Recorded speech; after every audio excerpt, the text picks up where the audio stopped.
Dan kata ihdina, tunjukilah kita. Nah, kita di sini ya dia dhamir dalam bahasa Arab. Siapa yang bisa kita masukkan? Tergantung.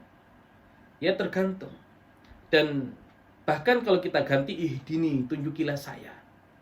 Kalau kita salat sendiri, kemudian kita ganti dhamirnya, kata gantinya ihdini, tunjukilah saya, tidak sah salatnya. Ya, tapi ihdina, tunjukilah kami, tunjukilah kita.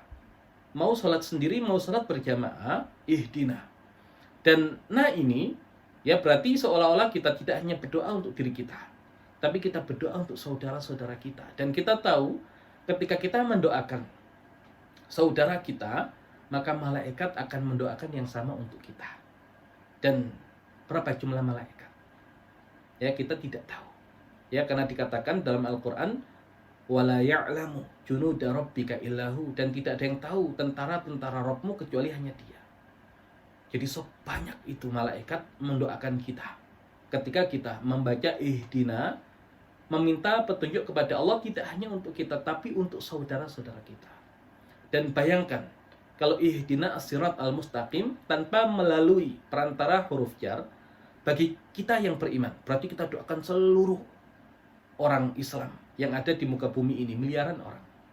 Dan juga kita doakan orang-orang yang berada di luar Islam agar diberikan petunjuk sehingga masuk ke dalam agama Islam. Ya, 6 miliar lebih manusia. Kita baca ihdina as-sirat al-mustaqim. Nah, maka di samping kita bisa membantah syubhat orang-orang di luar Islam, ya maka kita bisa memaksimalkan pahala yang luar biasa di sisi Allah Subhanahu wa taala disebabkan pemahaman kita terhadap bahasa Arab. Jadi ada orang yang ketika ihdina, yang baca ihdina hanya dia niatkan untuk beberapa orang saja. Nah, dia salat seumur hidup.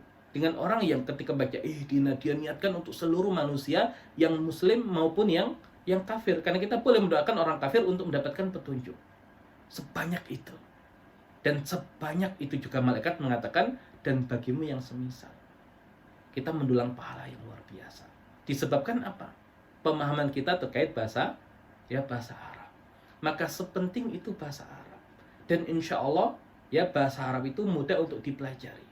Dan akan kita buktikan di pembelajaran kelas mudah berbahasa Arab, ya di pertemuan setelahnya, kalau bahasa Arab itu ya mudah dipelajari.